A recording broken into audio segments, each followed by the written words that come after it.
புதுக்கோட்டை மாவட்டத்தில் உள்ளது விராலிமலை. இங்கு அமைந்துள்ள முருகன் கோவில் மற்றும் மயில்கள் சரணாலயம் ஆகியவை சிறப்பு வாய்ந்ததாகும். மேலும் சிறப்பாக இங்கு ஆட்டு சந்தையும் உள்ளது.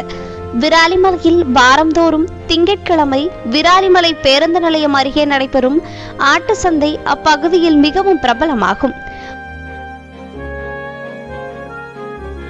அதிகாலை முதலே தொடங்கும் இந்த ஆட்டு சந்தையில் பல்வேறு மாவட்டங்களிலிருந்து வியாபாரிகள் முதல் நாள் இரவில் வாகனங்களில் விராலிமலைக்கு வந்து தங்கியிருந்து ஆடுகளை வாங்கி செல்வது வழக்கம்.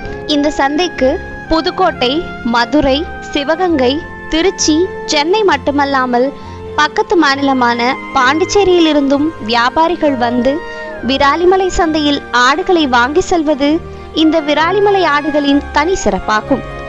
இயற்கையான முறையில் மட்டுமே வளர்க்கப்படும் இந்த ஆடுகளின் இறைச்சி கடைக்காரர்கள் மாமிசம் விற்கும் போது மக்கள் அதிக அளவில் விரும்பி வாங்கி செல்வதாக இங்கு வந்து ஆடுகளை வாங்கி செல்லும் இறைச்சி கடைக்காரர்கள் கூறுகின்றனர்.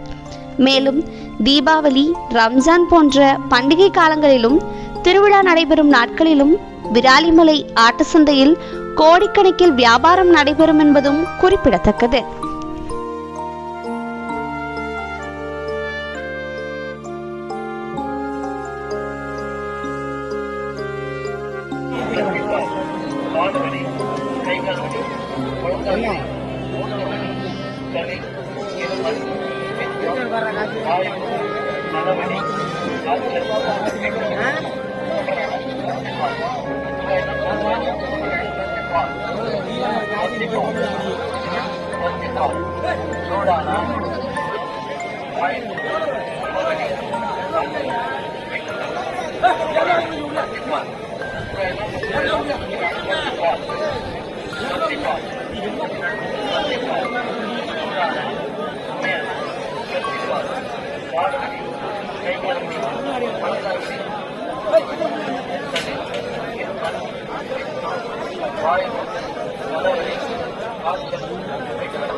Paul.